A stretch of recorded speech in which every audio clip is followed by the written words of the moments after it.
ஆண்டவரும் இரட்சகரும் மீட்பருமாயிருக்கிற இயேசு கிறிஸ்துவின் விலையேறப்பெற்ற நாமத்தினாலே இந்த காலை ஜெப தியானம் அரை சன்ஷைன் இந்த நிகழ்ச்சிக்காக கர்த்தரை ஸ்தோத்தரிக்கிறேன்.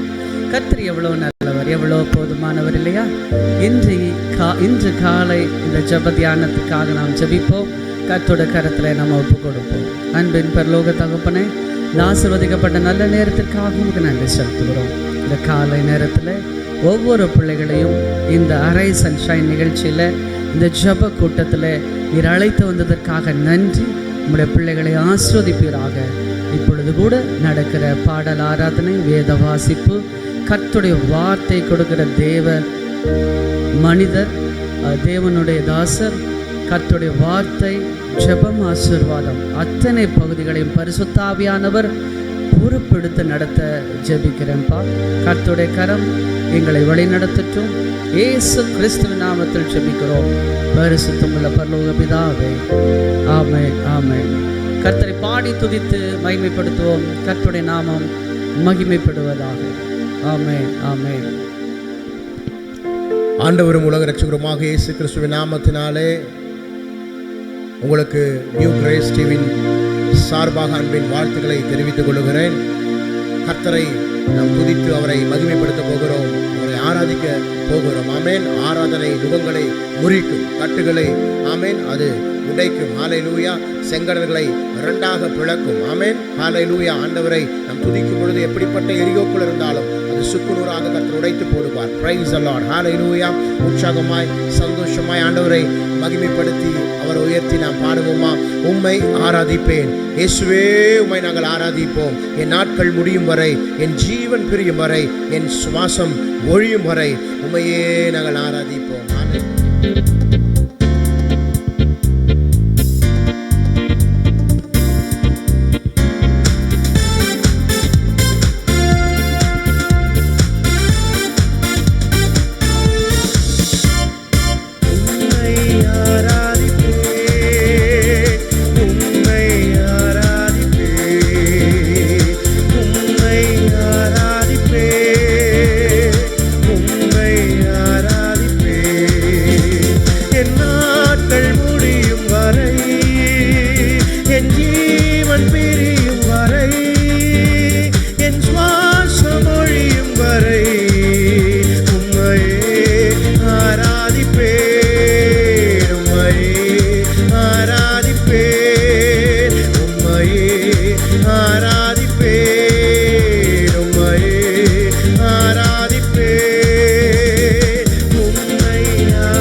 தாயின் கருவில் உருவாகும் நாட்களுக்கு முன்பாகவே என்னை பெயர் சொல்லி அழைத்த தெய்வம், பயப்படாதே நான் உன்னோடு கூட இருக்கிறேன் என்று சொன்ன தேவன்.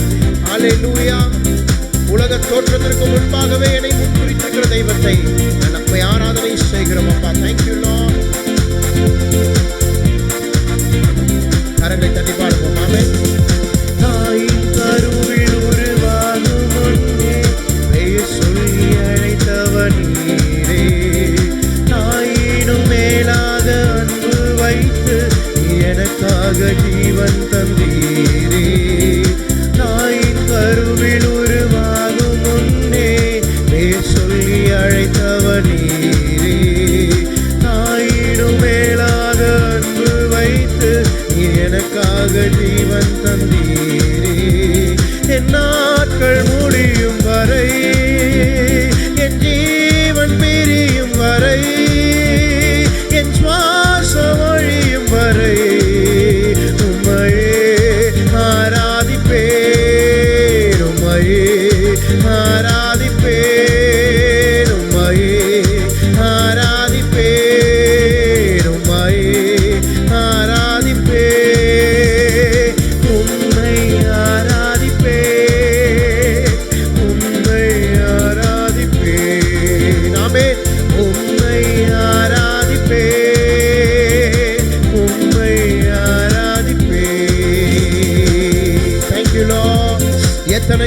இடறினாலும் அத்தனையும் மன்னித்தீரே. நன்மையையும் கிருபையையும் என் வாழ்வில் எப்பொழுதும் தொடரச் செய்கிறீரே. உம்மை நாங்கள் துதிக்கிறோம், உம்மை மகிமைப்படுத்துகிறோம். கரங்களை தட்டி நாம் பாடுவோம். Thank you Lord. எத்தனை முறை இடறினாலும் அத்தனையும் மன்னித்தீரே. நன்மையும் கிருபையும் தொடர செய்து என்னை மீண்டும் நடக்க வைத்தீரே. எத்தனை முறை இடறினாலும் அத்தனையும் மன்னித்தீரே. நன்மையும் கிருபையும் தொடர செய்து என்னை மீண்டும் நடக்க வைத்தீரே. என் நாட்கள் முடியும் வரை, என் ஜீவன் பிரியும் வரை, என் சுவாசம் ஒழியும் வரை உம்மையே ஆராதிப்பேன். உம்மையே உம்மை ஆராதிப்பேன். உம்மையே ஆராதிப்பேன். உம்மையே ஆராதிப்பேன். உம்மை ஆராதிப்பேன். உம்மை ஆராதிப்பேன். உம்மை ஆராதிப்பேன். உம்மை ஆராதிப்பேன். உம்மை ஆராதிப்பேன். Thank you Lord. Thank you. பாவி என்று என்னை தள்ளிடாமல் அன்போடு அணைத்துக் கொண்டு இரத்தத்தினால ஆண்டவரே என்னை மீட்டெடுத்து பாவங்களை கழுவி ஆண்டவரே என்னை நீதிமானாய் மாற்றினவரே, உம்மை நாங்கள் ஆராதனை செய்கிறோம் தகப்பனே. ஹல்லேலூயா. பாவி என்று என்னை தள்ளிடாமல் அன்போடு அணைத்துக் கொண்டீரே. என்னையும் உம்முடன் சேர்த்து கொள்ள நீர் எனக்காக மீண்டும் வருவீரே.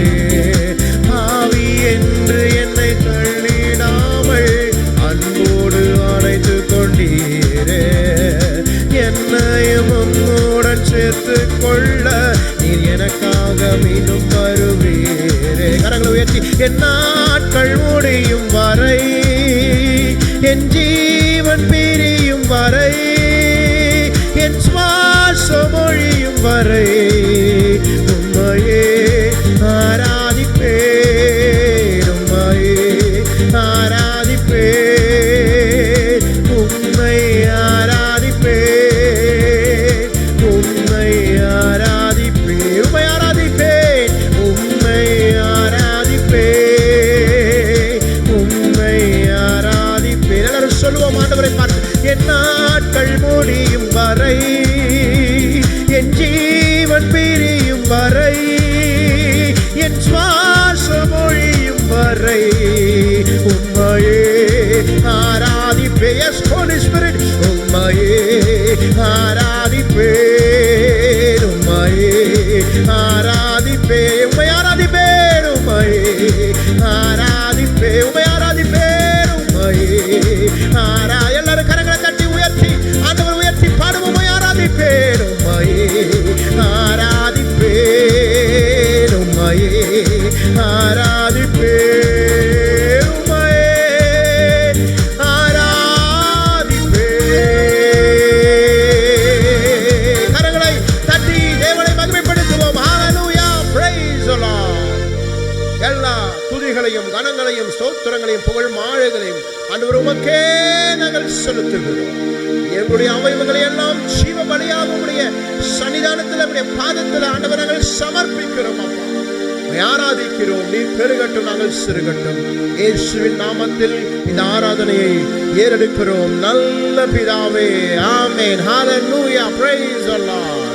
கர்த்தர் உங்கள் ஒவ்வொருவரையும் ஆசீர்வதிப்பாராக. கர்த்தருக்குள் பிரியமானவர்களே, இன்றைக்கு கூட நாம் வாசிக்க தெரிந்து கொள்ளப்பட்ட வேத பகுதி மார்க்கு 2வது அதிகாரம் வசனங்கள் 18 தொடங்கி 22 வரை. யோவானுடைய சீஷரும் பரிசேயருடைய சீஷரும் உபவாசம் பண்ணி வந்தார்கள். அவர்கள் அவரிடத்தில் வந்து, யோவானுடைய சீஷரும் பரிசேயருடைய சீஷரும் உபவாசிக்கிறார்களே, உம்முடைய சீஷர் உபவாசியாமல் இருக்கிறது என்னவென்று கேட்டார்கள். அதற்கு இயேசு, மணவாளன் தங்களோடு இருக்கையில் மணவாளனுடைய தோழர் உபவாசிப்பார்களா? மணவாளன் தங்களுடனே இருக்கும் வரைக்கும் உபவாசிக்க மாட்டார்களே. மணவாளன் அவர்களை விட்டு எடுபடும் நாட்கள் வரும், அந்த நாட்களிலே உபவாசிப்பார்கள். ஒருவனும் கோடித்துண்டை பழைய வஸ்திரத்தோடு இணைக்க மாட்டான். இணைத்தால் அதனோடே இணைத்த புதிய துண்டு பழையதை அதிகமாய் கிழிக்கும், பீறலும் அதிகமாகும். ஒருவனுடைய புது திராட்சரசத்தை பல துருத்திகளில் வார்த்து வைக்க மாட்டான். வார்த்து வைத்தால் புதுரசம் துருத்திகளை கிழித்து போடும், ரசமும் சிந்திப்போம், துருத்திகளும் கெட்டுப்போம். புதுரசத்தை புது துருத்திகளில் வார்த்து வைக்க வேண்டும் என்றார் என்பதே. வாசிக்க தெரிந்து கொள்ளப்பட்ட வேத பகுதி வாசித்தாயிற்று. கர்த்தர் தாமே இந்த திருவசனங்களை ஆசீர்வதிப்பாராக. ஆமேன். இப்பொழுதும் கூட நம் மத்தியில் வந்திருக்கிற பாஸ்டர் அன்பு செல்வன் ஐயா நமக்காக இந்த வேத பகுதியை தியானித்து கொடுப்பார்கள். அவரை நாம் அன்புடன் வரவேற்போம். ஆமேன். கர்த்தருடைய பரிசுத்த நாமத்திற்கு மகிமை உண்டாவதாக. தேவகுமாரனும் நம்முடைய ஆண்டவரும் அருமரட்சகருமாகிய கர்த்தராகிய இயேசு கிறிஸ்துவின் நாமத்திலே இந்த காலை நேர தியானத்தில் இணைந்திருக்கிற அனைவருக்கும் அன்பின் வாழ்த்துக்களை நான் தெரிவித்துக் கொள்கின்றேன். இப்படிப்பட்ட வாய்ப்புகளை உருவாக்கி தந்திருக்கின்ற நியூ கிரேஸ் டிவி நிறுவனத்துக்கு நான் கர்த்தருக்குள் அதிக நன்றியுள்ளவனாக இருக்கிறேன். அருமையான பாஸ்டர் பிஷப் சார்ல்ஸ் அவர்களையும் அவருடைய குழுவினரையும் ஆண்டு நாமத்தில் நான் வாழ்த்துகிறேன். இந்த நாளிலும் நாம் சில நிமிடங்கள் கர்த்தருடைய வார்த்தையை வாசிக்க கேட்ட வேத பகுதியிலிருந்து சிந்திக்கும்படியாக தேவன் நமக்கு உதவி செய்வாராக. அப்படி வார்த்தை, அப்படி வசனம் ஆவியாயும் ஜீவனமாயிருக்கிறது. அது நம்முடைய உள்ளங்களில் இருதயங்களிலே கிரியை செய்து நம்முடைய வாழ்க்கையை புதுப்பிக்கிறதும் உயிர்ப்பிக்கிறதும் உருவாக்குகிறதும் மறுரூபப்படுத்துகிறதுமாக இருக்கிறது. இல்லையா? ஆகினாலே இந்த நாளிலும் நாம் சிந்திக்கிற தியானங்கள் நம்முடைய ஆவிக்குரிய வாழ்வுக்கு பயனுள்ளதாக இருக்க தேவன் அனுகிரகம் பண்ணுவாராக. இன்றைக்கு வாசிக்கப்பட்ட வேத பகுதியிலே 2 வசனங்களை நம்முடைய தியானத்துக்கு ஆதாரமாக எடுத்துக்கொள்ள நான் விரும்புகிறேன். 2வது அதிகாரம் மார்க்கு சுவிசேஷம் 21-22 ஆகிய வசனங்கள். ஒருவனும் கோடி துண்டை பழைய வஸ்திரத்தோடு இணைக்க மாட்டான். இணைத்தால் அதனோடு இணைத்த புதிய துண்டு பழையதை அதிகமாய் கிழிக்கும், பீறலும் அதிகமாகும். ஒருவனும் புது திராட்சை ரசத்தை பழம் துருத்திகளில் வார்த்து வைக்க மாட்டான்.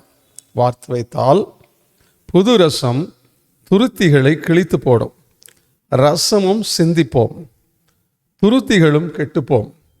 புது ரசத்தை புது துருத்திகளில் வார்த்து வைக்க வேண்டும் என்றார்.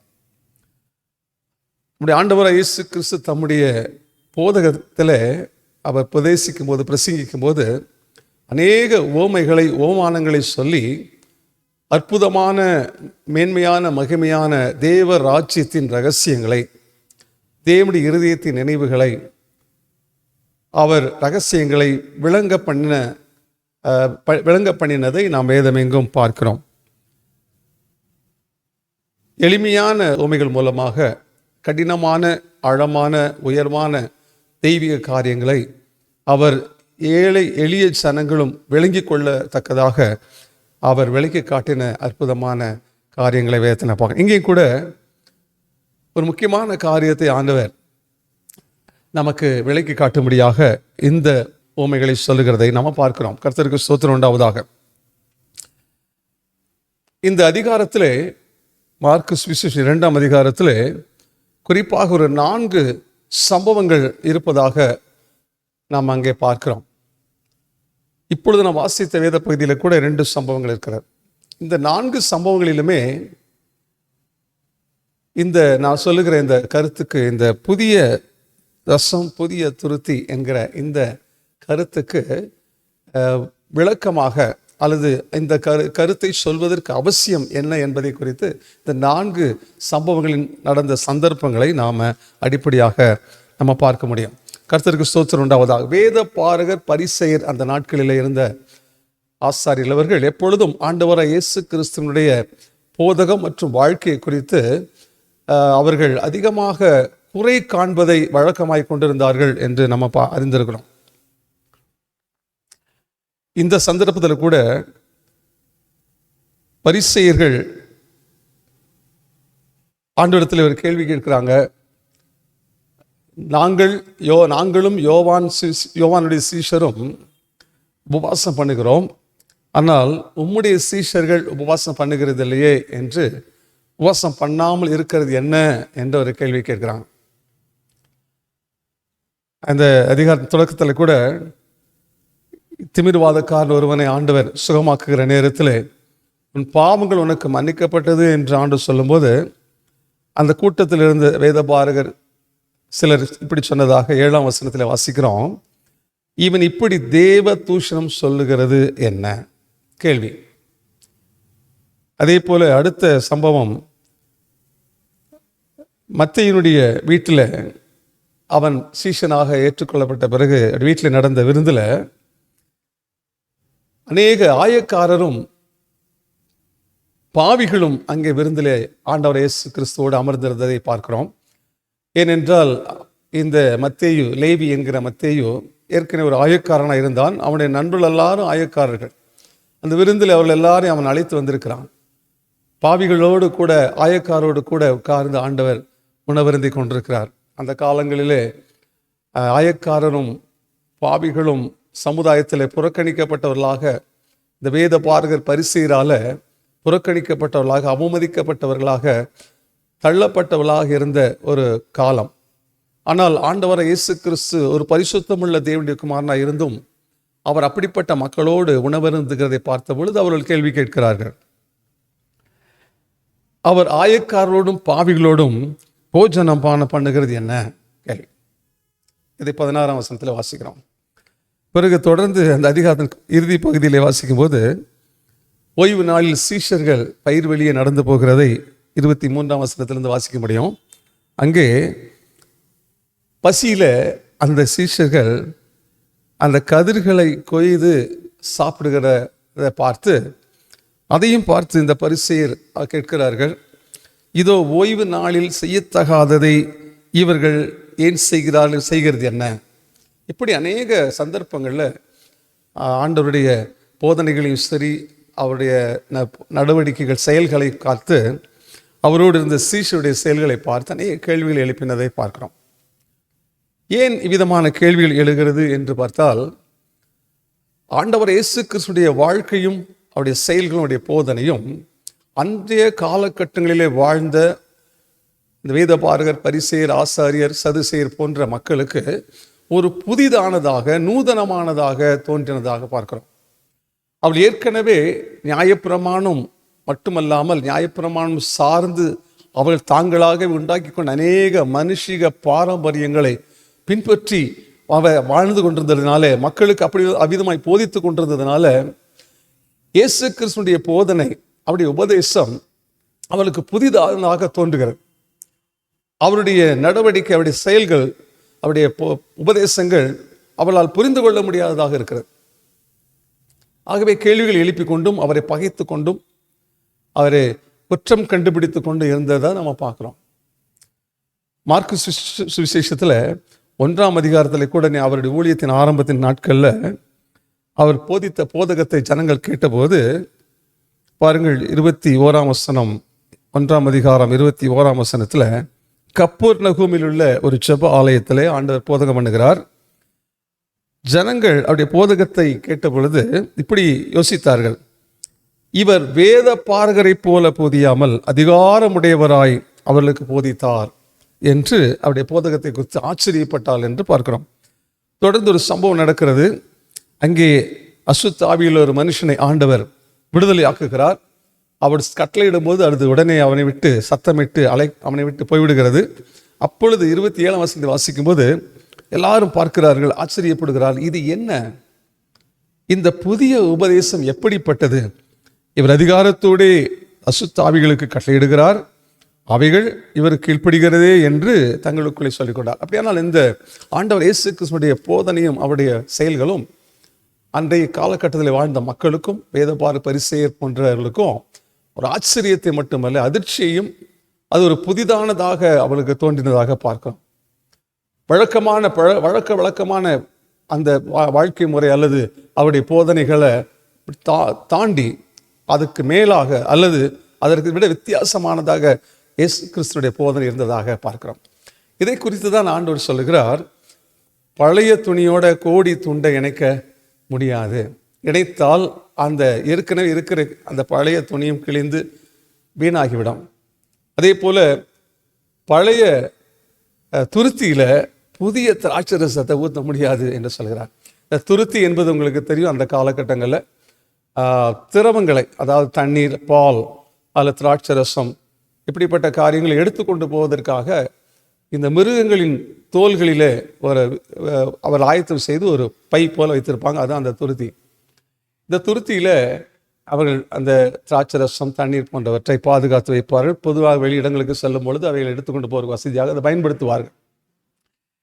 இது நாள்பட்டதாக இருக்கும்போது பழைய ஒரு துருத்தியில் புதிதான ரசத்தை ஊற்ற மாட்டாங்க. புதிய ரசம் எப்பொழுதுமே ஒரு வேகம், ஒரு வீரியம் அதிகமாக இருக்கும். பழைய ரசம் சுவையுள்ளது என்றாலும் கூட, புதிய ரசத்தை விட பழைய சுவையுள்ளது என்றாலும் கூட, புதிய ரசம் ஒரு வீரியமானது, விசேஷமானது. இயேசு கிறிஸ்துவை பொறுத்த வரையில் எவ்வளவு சிறப்பான சுவையான ஒரு பழைய திராட்சை ரசத்தை காட்டிலும் அவர் கொடுத்த திராட்சை ரசம் மிகுந்த சுவையுள்ளதாக இருந்ததாக காண அவர் திருமணத்தில் நடந்த அற்புதத்தின் போது அந்த பந்தி விசாரிப்பார்கள் சொன்னதை நம்ம நினைவில் வைத்திருக்கிறோம்.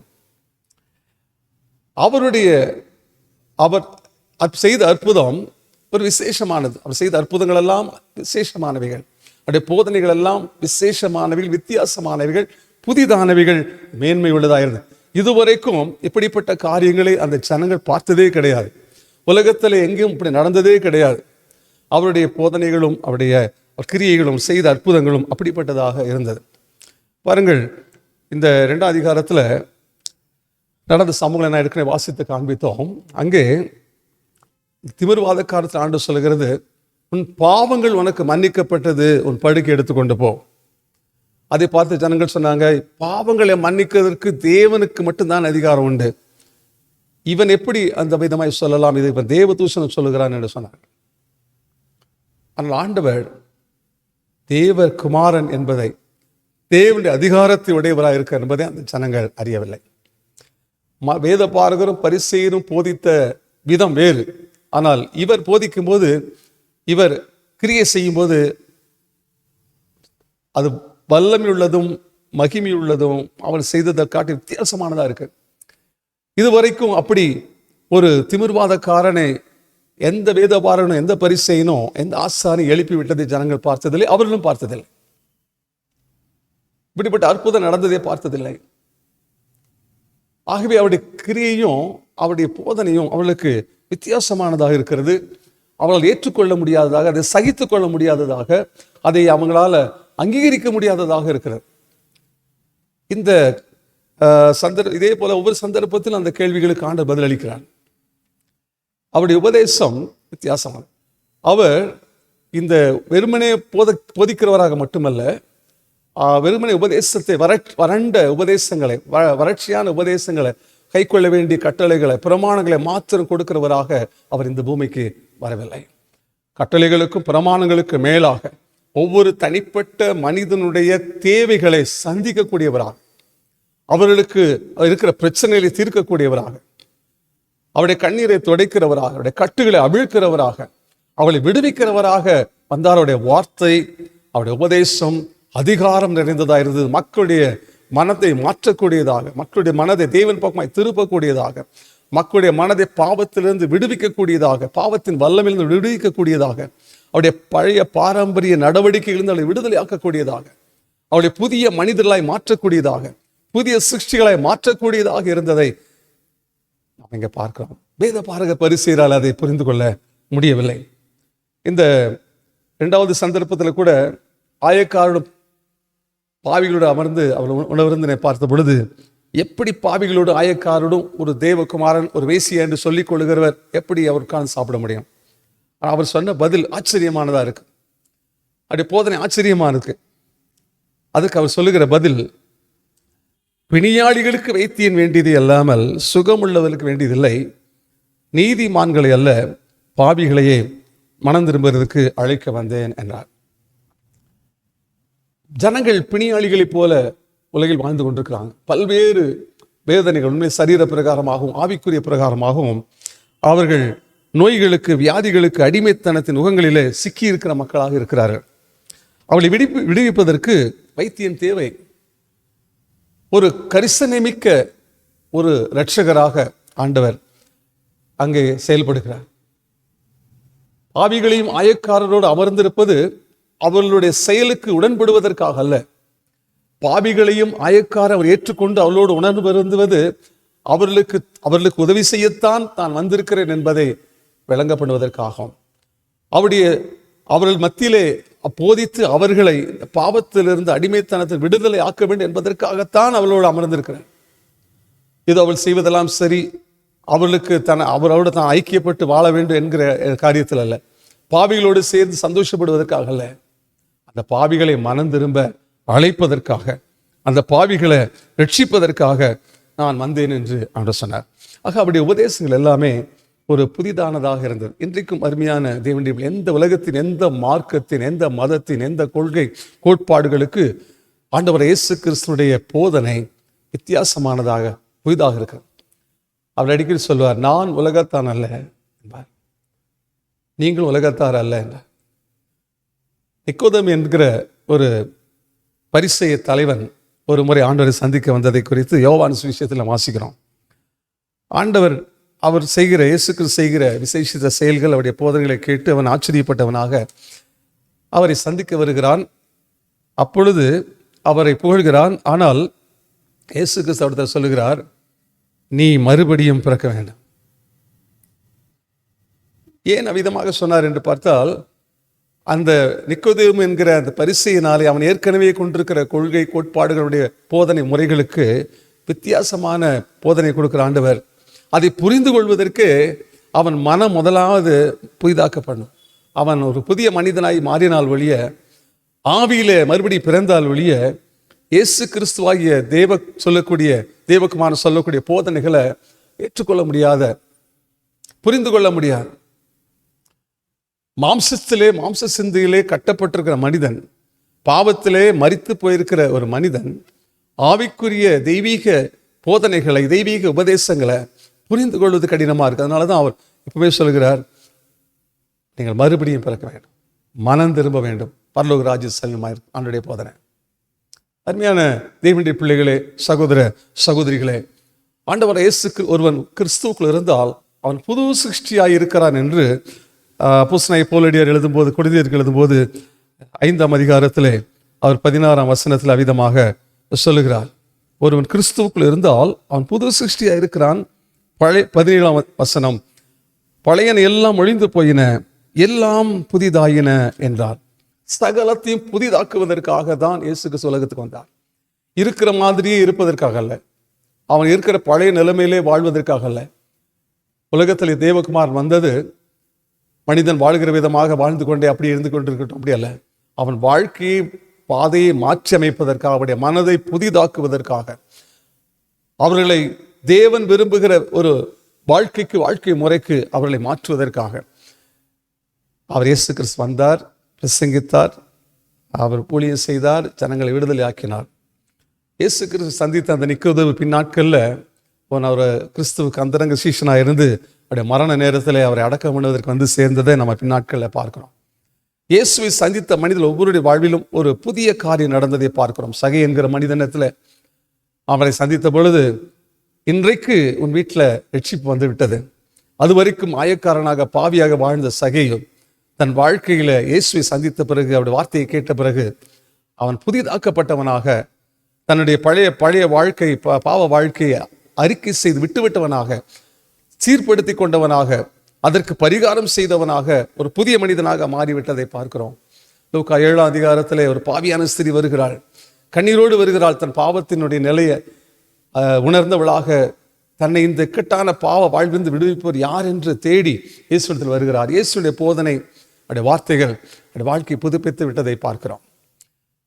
அவள் இயேசு கிறிஸ்துவை பின்பற்றி வாழ ஆரம்பித்து விடுகிறார். இப்படி ஒவ்வொரு சந்தர்ப்பத்திலும் இயேசு கிறிஸ்துடைய வார்த்தையை கேட்டவர்கள், அவருடைய உபதேசத்தை கேட்டவர்கள் ஆச்சரியப்பட்டது மட்டுமல்ல, ஆச்சரியமான ஒரு புதிய வாழ்வை அவர் பெற்றுக்கொண்டார்கள். யோவான் சுவிசேஷம் 8ஆம் அதிகாரத்தில் வாசிக்கும் போது, அங்கே ஒரு விபச்சாரத்தை கண்டுபிடிக்கப்பட்ட ஒரு ஸ்திரீ கையுமையுமாய் பிடிக்கப்பட்டவள். அன்றைய காலகட்டத்தினுடைய சட்ட திட்டங்களினுடைய பிரமாணங்களின்படி கல்லெறிந்து கொள்ளப்பட வேண்டிய அந்த சகோதரியை குறித்து ஆண்டவர் சொல்கிறார், நான் உன்னை கல்லெறிந்து கொள்ளுகிறதில். அந்த சந்தர்ப்பம் நமக்கு தெரியும். யாருமே கல்லெறிந்து கொள்ள முடியவில்லை. ஏனென்றால் எல்லோரும் பாவிகளாக இருக்கிறதுனால பாவமே இல்லாத ஒரு தேவகுமாரன், அவர் அதிகாரம் உள்ளவராய் போதிக்கிறார். ஏனென்றால் அவர் தேவகுமாரன், அவரிடத்தில் பாவம் இல்லை. ஆனாலும் அந்த பெண்ணை அவர் புதிய ஒரு வாழ்வுக்கு வாய்ப்பளித்து அனுப்புகிறதை நம்ம பார்க்கிறோம். நானும் உன்னை கல்லெறிகிறதில்லை, நீ இப்போ இனி பாவம் செய்யாதே. இதுதான் இந்த புதிய உபதேசத்தினுடைய அடிப்படையாக இருக்கிறது. பாவத்தின் சம்பளம் மரணம். பாவத்தில் வாழ்கிற ஒவ்வொரு மனிதன் தண்டிப்பதற்கான போதுமான அதிகாரம் தேவனுக்கு உண்டு. ஆனாலும் பாவிகளாய் வாழக்கூடிய அக்கிரமத்தின் பிணையில் சிக்கியிருக்கிற மக்களை, அடிமைத்தலையில் வாழ்கிற உலகத்தின் மக்களை அவர் விடுதலையாக்கி அவர்களுக்கு அவர் பரிசுத்தமாக நீதியாக இந்த பூமியில இறைவனுக்கு பிரியமான வழியில வாழ்வதற்கான ஒரு மறு வாய்ப்பை, ஒரு புதிய வாய்ப்பை கொடுப்பதுதான் அப்படி உபதேசத்தினுடைய விசேஷித்த தன்மையாக இருக்கிறது. இதை ஏற்கனவே இருக்கின்ற மார்க்கவாதிகள், மதவாதிகளால் ஏற்றுக்கொள்ள முடியல, புரிந்து கொள்ள முடியல என்பதை தான் அங்கே பார்க்கணும். அதனால தான் ஆண்டு சொல்லுகிறார், பழைய துணியோட புதிய கோடி துண்டை சேர்க்க முடியாது, பழைய துருத்தியில் புதிய ரசத்தை ஊற்ற முடியாது. இந்த துருத்தியும் கெட்டு போயிடும், அந்த ரசமும் வீணாகிவிடும். அருமையானவர்களே, இந்த காலையில் நாம் இந்த தியானத்தை செய்து கொண்டிருக்கும்போது ஆண்டவர் பேசுகிற இந்த உண்மையை நாம் புரிந்து கொண்டால் மிகுந்த நலமாக இருக்கும். ஒருபோதும் சட்டங்களும் பிரமாணங்களும் ஒரு மனிதனை புதிதாக்கிவிட முடிகிறதில்லை. நம்ம எத்தனையோ எல்லா நாடுகளையும் சட்டங்கள் இருக்கிறது. தவறு செயல்களை தண்டிப்பதற்காக அவர்களுக்கு அந்த சட்டங்களால் தண்டிக்கப்படும் ஒரு காலம் திரும்பி சிறையிலிருந்து வெளியே வரும்போது அவங்க புதிதாக்கப்பட்டவங்களா வரதில்லை. உண்மையிலே ஒரு சிறைக்கு ஒரு புதிதாய் போய்விட்டு தவறு செய்து ஒரு 3 மாதம் 6 மாதம் உள்ளே போயிட்டாருன்னா திரும்பி வரும்போது ஏற்கனவே தவறு செய்த மனிதனாக இன்னும் அதிகமான குற்றத்தை செய்யக்கூடிய துணிகரமுள்ளவனாக தான் வெளியே வருகிறான். சிறைக்கு போய் மனம் திரும்பி புதிய மனிதனை வந்ததாக சரித்திரம் இல்லை. ஒரு கொலை செய்து விட்டு போனவன் வெளியே வந்த பிறகு 4 கொலை செய்ய துணிகரம் உள்ளவனாய் வருகிறான். சட்டங்கள் தண்டிக்கலாம், ஆனால் அந்த சட்டங்களும் தண்டனைகளும் பிரமாணங்கள் ஒருபோதும் ஒரு மனிதனையும் உயிர்ப்பிக்க முடியாது, புதுப்பிக்க முடியாது, ஒரு புதிய மனிதனை மாற்ற முடியாது. ஆனால் ஆண்டவர் இயேசு கிறிஸ்துவினுடைய உபதேசங்கள், புதிய உபதேசமாகிய இந்த புதிய ரசம் ஒரு மனிதனுடைய வாழ்க்கையை புதுப்பிக்கக்கூடியதாக இருக்கிறது. இந்த மற்ற உபதேசங்களோட, மற்ற மனித போதனைகளோட இந்த இறைவனுடைய போதனையை ஒருபோது இணைத்து அதோடு கூட சமரசப்படுத்த முடியாது. ஆண்டவர் ஒருபோதும் தான் வாழ்ந்த காலத்தில் இருந்த மார்க்கவாதிகளோடு, மதவாதிகளோடு அவர் காம்ப்ரமைஸே ஆகலை, கன்வின்ஸே ஆகலை, சமரசம் செய்து கொள்ளவே இல்லை. எந்த சூழ்நிலைக்காகவும் அவர் தேவனுடைய வார்த்தையை அவர் மாற்றிக்கொள்ளவே இல்லை. சிலுவைக்கு போகும் வரைக்கும் அவர் சிலுவைக்கு போனதற்கு அறையப்படுவதற்கு காரணமே அதுதான். அன்றைக்கு பிலாத்து இடத்திலோ, வேதபார இடத்திலோ, பிரதான ஆசாரியர் இடத்திலோ அவர் சமரசம் செய்து கொண்டிருந்தால் அவர் 100 ஆண்டு காலம் வாழ்ந்திருப்பாரா இருக்கும். அவருடைய மரணத்துக்கு காரணமே சிலுவைக்கு செல்ல வேண்டிய காரணமே என்னவென்றால் அவர் உலகத்தோடு, உலகத்தின் உபதேசங்களோடு, பாவத்தோடு ஒருபோதும் அவர் சமரசம் செய்து கொள்ளவே இல்லை. யாரையும் பிரியப்படுத்துவதற்காக அவர் பேசவும் இல்லை. தேவன் அன்பானவர் தான், இரக்கமுள்ளவர் தான், மனதுருக்கம் உள்ளவர் தான், நன்மை செய்ய வந்தவர் தான். ஆனால் ஒருபோதும் தீமையோடு அவர் உடன்படிக்கை செய்யவில்லை, உடன்படவில்லை, தீமைக்கு இணங்கவில்லை, தீய உபதேசங்களுக்கோ உலகத்தின் மனிதனுடைய தவறான போதனைகளுக்கோ உடன்படவே இல்லை. ஆனால் இயேசு கிறிஸ்து ஆகிய தேவகுமாரன் அப்படி மனிதரோடு இசைந்து போவதற்காக வரவில்லை. மனிதர்களை தேவனோடு இசைந்திருப்பதற்கு, தேவனோடு இணைப்பதற்கான ஒரு மாபெரும் நோக்கத்தோடு தான் அவர் இந்த உலகத்துக்கு வந்திருக்கிறார். ஆகவே ஆண்டவர் இயேசு கிறிஸ்து கவனித்து பார்க்க வேண்டும். ஏதோ ஒரு மத தலைவராக மட்டுமல்ல, அவர்தான் வாழ்க்கையை, உலகத்தில் வாழும் மக்களுடைய வாழ்க்கையை புதுப்பிக்க வந்தவர். திருடன் கொல்லவும் அழிக்கும் வருகிறான், நானோ அவைகளுக்கு ஜீவன் உண்டாயிருக்கவும் அது பரிபூர்ணப்படும் வந்தேன் என்றார். அன்றைய போதனை கவனித்து பாருங்கள். மத்தேயு சுவிசேஷத்தில் 5, 6, 7 அதிகாரங்களில் அவர் பேசுகிறதை நீங்கள் கவனிக்கலாம். பூர்வத்தாருக்கு இப்படியெல்லாம் உரைக்கப்பட்டிருக்கிறது என்று நீங்கள் அறிந்திருக்கிறீர்களே, நான் உங்களுக்கு சொல்லுகிறேன், நான் கொடுக்கிற தண்ணீர், நானே உலகத்துக்கு ஜீவன் கொடுக்கிற அப்பம், என்னால் இல்லாமல் நானே வழி, என்னால் வேறு ஒருவனாலும் தேவனிடத்தில் வர முடியாது. நான் உங்களுக்கு சொல்லுகிறேன், ஏற்கனவே உரைக்கப்பட்டவை, ஏற்கனவே நடந்து கொண்டிருக்கிறவை, ஏற்கனவே பின்பற்றப்படுகிறவை, ஏற்கனவே போதிக்கப்படுகிற உபதேசிக்கப்படுகிற காரியங்கள் அல்ல, நான் உங்களுக்கு சொல்லுகிறேன். அவர் பிதாவாகிய தேவனிடத்திலிருந்து வந்தவர், பிதாவோடு கூட ஒன்றாய் தெய்வத்துவத்துக்குள்ளே வாழ்கிறவர், தேவனால் உலகத்துக்கு அனுப்பப்பட்டவர். என்னுடைய உபதேசங்கள் எல்லாம் பிதாவினுடையவைகள், அல்லது வானத்தை பூமி உண்டாக்கின தேவனுடையவைகள். ஆகினால்தான் அவருடைய உபதேசம் அது அதிகாரம் நிறைந்ததாக, யாரையும் பிரியப்படுத்திருக்கார் போதிக்கவில்லை. ஆனால் ஒவ்வொருவருடைய வாழ்க்கையும் மாற்றக்கூடிய அதிகாரம் உள்ளதும், அன்புள்ளது நிறைந்ததும், மனதுருக்கம் நிறைந்ததும், கரிசனை நிறைந்ததுமான வார்த்தைகளை தான் அவர் பேசினார். அவர் பாவிகளை ஒருபோதும் தள்ளவில்லை, வெறுக்கவில்லை. தன்னிடத்தில் வந்த யாவரையும் அவர் ஏற்றுக்கொண்டார் என்று இடத்துல வாசிக்கிறோம். யாரெல்லாம் இடத்துல விசுவாசம் வைத்தார்களோ, அவருடைய வார்த்தை கேட்டு நம்பிக்கை வைத்த அவருடைய வாழ்விலெல்லாம் ஒரு புதிய காரியம், ஒரு புதிய வாழ்க்கை அவள் வந்துவிட்டதை நம்ம பார்க்கிறோம். கர்த்தருடைய நாமத்திற்கு ஸ்தோத்திரம் உண்டாவதாக.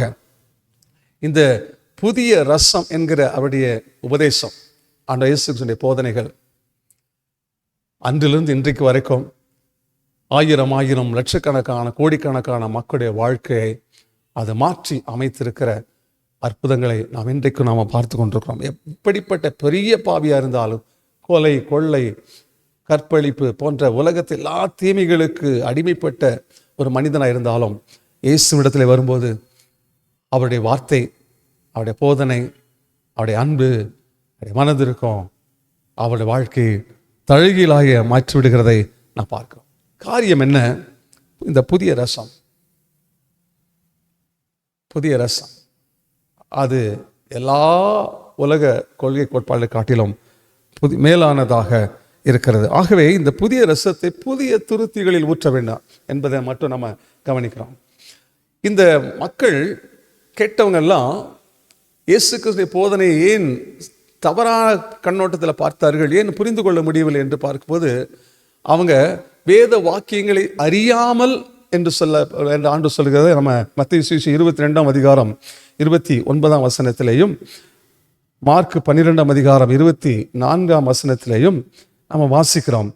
அதை ஒன்றை வாசிக்க விரும்புகிறேன். மார்க் 12ஆவது அதிகாரத்திலே 24ஆம் வசனத்திலே ஆண்டவர் இவ்விதமான ஒரு சந்தர்ப்பத்தில் அவங்களோட பேசுகிறார். ஜனங்களோட பேசும்போது, நீங்கள் வேத வாக்கியங்களையும் தேவனுடைய வல்லமையையும் அறியாததினால் அல்லவா தப்பான எண்ணம் கொள்கிறீர்கள்.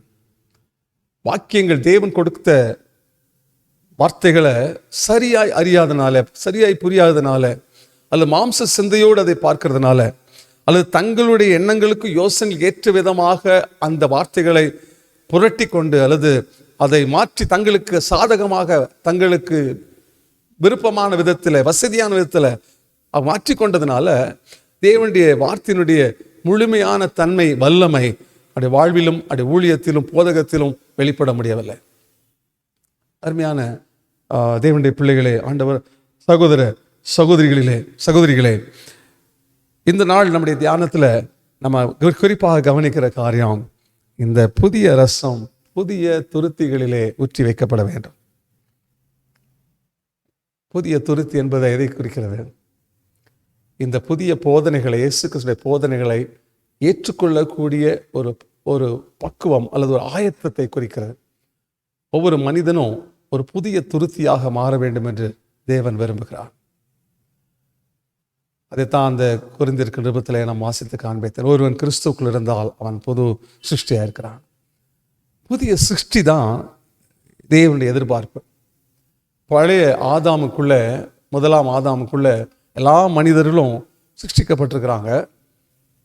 ஆனால் இப்பொழுது ஒருவன் கிறிஸ்துவுக்குள் ஆகும்போது, கிறிஸ்து இயேசுவை விசுவாசிக்கும் போது, அவரிடத்தில் வரும்போது, அவன் வாழ்க்கை ஒரு புதிய மனிதனான, புதிய ஒரு சிருஷ்டியின் அனுபவமாக மாறிவிடுகிறது. நிக்கோதேமிடம் சொன்னது அதுதான். இந்த மறுபடியும் பிறத்தல் என்கிற ஒரு அற்புதமான அனுபவம் தான் ஒரு மனிதனை புதிய மனிதனாக மாறி. இந்த புதிய மனிதன், இந்த புதிய சிருஷ்டி, இந்த புதிய துருத்தி எப்படிப்பட்டது? அது ஆவிக்குரியது. நீங்க இயேசு கிறிஸ்து போதனையிலும் புதிய ஏற்பாட்டில் அப்போஸ்தலருடைய போதனையை பார்க்கும் பொழுது ஆவியிலே வாழ வேண்டும், மாம்ச சிந்தையை விட்டு ஆவியிலே வாழ வேண்டும், ஆவியிலே புதிய மனிதனாக மாற வேண்டும், ஆவிக்கேற்றபடி நடக்க வேண்டும். மாம்ச சிந்தை மரணம், ஆவியின் சிந்தையோ ஜீவனும் சமாதானமும். உலகம், பாவம், மாம்சம் என்கிற இந்த உலகத்தினுடைய அடிமைத்த நுகங்களிலிருந்து மனிதன் விடுவிக்கப்பட்டு ஆவிக்குரிய ஒரு புதிய உலகத்துக்குள்ள, ஒரு புதிய வாழ்க்கை முறைக்குள்ள, ஒரு தேவ திட்டத்துக்குள்ள, தேவனுடைய சபை என்கிற இந்த புதிய குடும்பத்துக்குள்ள அவள் வர முடிய ஆண்டவர் நம்ம ஒருவரையும் அழைக்கிறார். இந்த புதிய சிருஷ்டி ஆகிற அனுபவம் மனம் திரும்புகிற நிமித்தமாக மறுபடியும் பிறத்தல் என்கிற அற்புதமான தெய்வீக செயல்பாட்டின் மூலமாக அது ஒவ்வொரு மனிதனுக்கும் ஆயத்தம் செய்யப்பட்டிருக்குது. அருமையான சகோதரனே, சகோதரியே, இயேசு கிறிஸ்துவை ஒரு மனிதன் விசுவாசித்து அவர் தன் உள்ளத்தில் ஏற்றுக்கொள்ளும் பொழுது அவன் அப்படிப்பட்ட ஒரு புதிய படைப்பாக மாறிவிடுகிறான். பழையன ஒளிந்து போகிறது, பழைய வாழ்க்கை முறை ஒளிந்து போகிறது, பழைய பேச்சுக்கள் ஒளிந்து போகிறது, பழைய சிந்தனைகள், எண்ணங்கள் ஒளிந்து போகிறது, பழைய பழக்க வழக்கங்கள் ஒளிந்து போகிறது. அவன் உலகத்திலிருந்து, உலக சிந்தையிலிருந்து விடுவிக்கப்பட்டவனாக, பிரித்தெடுக்கப்பட்டவனாக, பாவ நிறைந்த உலகத்தில் வாழ்ந்து கொண்டிருக்கும் போதே பாவிகளுக்கு, பாவத்துக்கு விலகினவர்களாக, தேவன் விரும்புகிற நீதியும் உண்மையும் நேர்மையும் தூய்மையுமான ஒரு புதிய வாழ்வுக்கு தங்களை அர்ப்பணித்துக் கொண்டவர்களாக வாழ தொடங்கி விடுகிறார்கள்.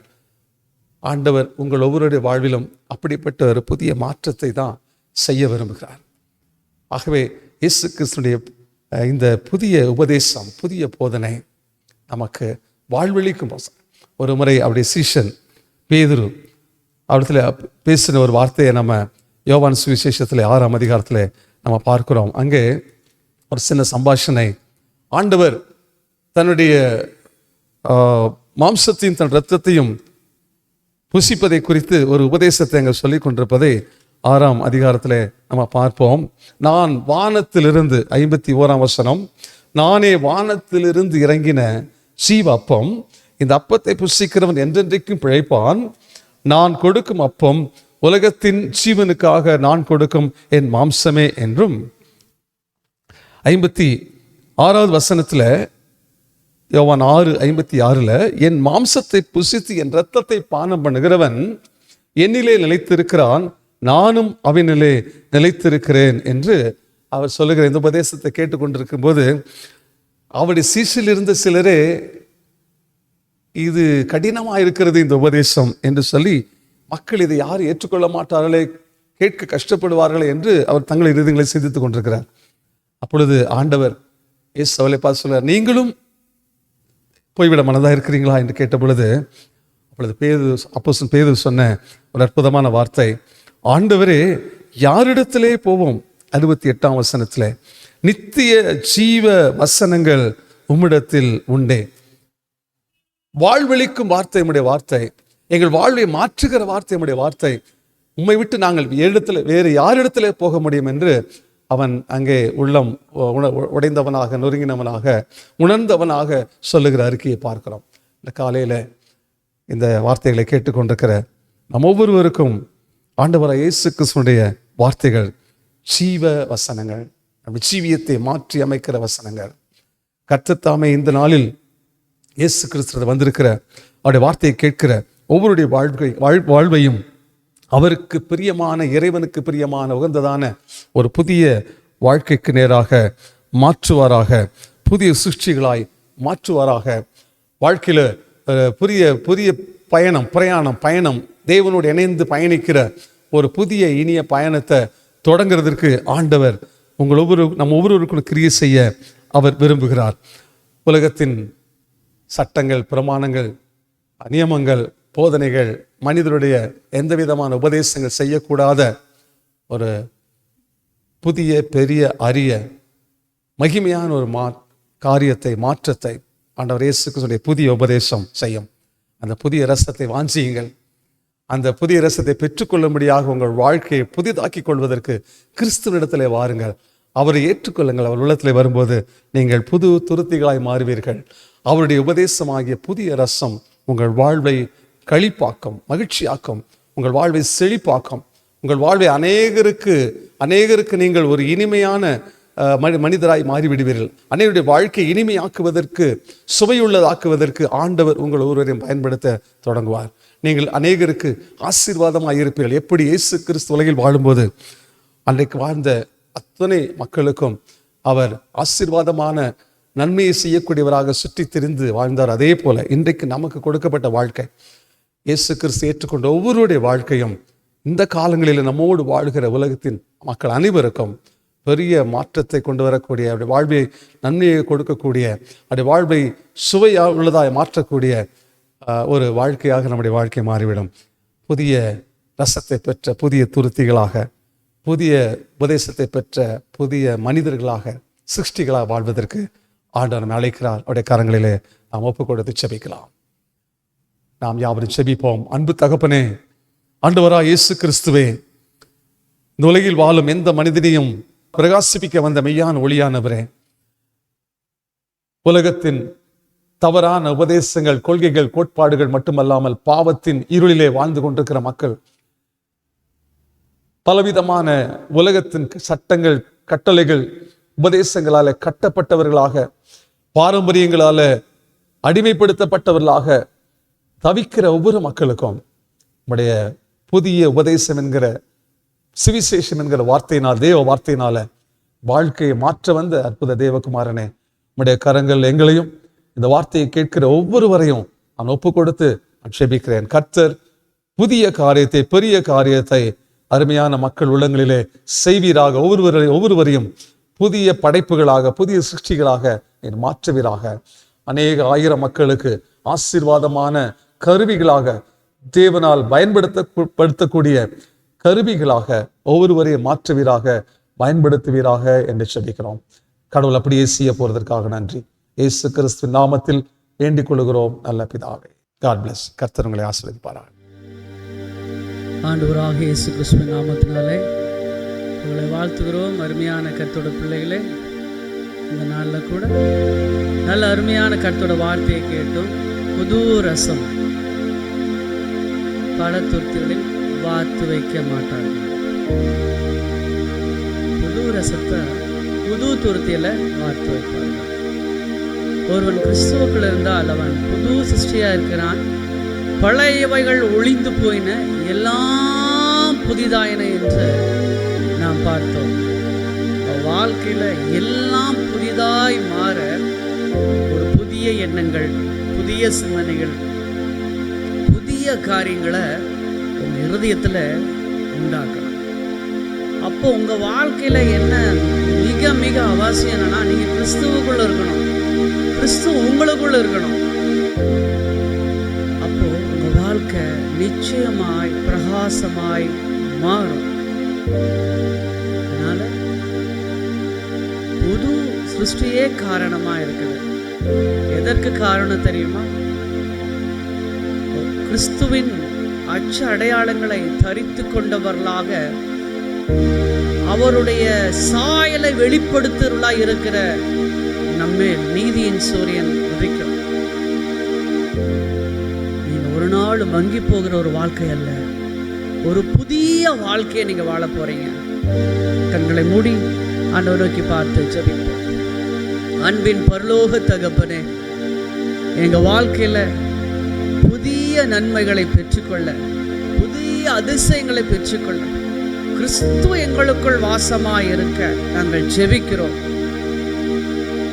நீங்கள் என்னிலும் என் வார்த்தைகள் உங்களிலும் நிலைத்திருந்தால் நீங்கள் கேட்டுக்கொள்வது எதுவோ அது செய்யப்படும். நான் திராட்சை செடி, பிதா திராட்சை தோட்டக்காரர், நீங்கள் கொடிகள். ஒருவன் என்னிலும் நான் அவனிலும் நிலைத்திருந்தால் மிகுந்த கனிகளை கொடுப்பான் என்று சொல்லி, ஆண்டவரே, நாங்கள் உலகத்தோடு ஒத்த வேஷம் தெரியாதபடிக்கு, அதோடு ஒத்த வாழ்க்கை வாழாதபடிக்கு, கிறிஸ்துவின் அன்புக்காக, கிறிஸ்துவோடைய சரீரத்தின் அவயவங்களாக, கிறிஸ்துவின் அன்பிலே கட்டி எழுப்பப்படுகிற ஒரு பட்டணமாக இருக்க கர்த்தர் கிருபை கொடும். அநேகருக்கு நாங்கள் முன்மாதிரியாய் வாழ வளர கர்த்தர் கிருபை கொடுங்க. இம்மைக்குரிய வாழ்க்கை மட்டுமல்ல, மறுமைக்குரிய வாழ்க்கையின் ஆசீர்வாதத்தை நாங்கள் சுதந்திரிக்க கர்த்தர் கிருபை கொடுங்க. இதை பார்த்து கொண்டிருக்கிற ஒவ்வொரு பிள்ளையோட வாழ்க்கையிலையும் பழையவைகள் ஒளிந்து போகட்டும், எல்லாம் புதிதாக மாறட்டும்பா. ஆசீர்வதியும் இயேசு கிறிஸ்துவின் நாமத்தில் ஜெபிக்கிறோம் பரிசுத்தமுள்ள பரலோக பிதாவே, ஆமென். என் ஆத்துமாவே கர்த்தரை ஸ்தோத்திரி, என் முழு உள்ளமையோட பரிசுத்த நாமத்தை ஸ்தோத்திரி. என் ஆத்துமாவே கர்த்தரை ஸ்தோத்திரி, கர்த்தர் செய்த சகல உபகாரங்களை மறவாதே. ஆமென். நம்முடைய கர்த்தராகிய இயேசு கிறிஸ்துவின் கிருபை, பிதாவாகிய தேவனின் அன்பு, பரிசுத்த ஆவியாரோட ஐக்கியம் நம் அனைவரோடும் என்றும் சதா காலங்களில் எடுத்து நிலைத்திருப்பதாக. ஆமென். ஆமென். God bless you. God be with you. நாளை சந்திப்போம்.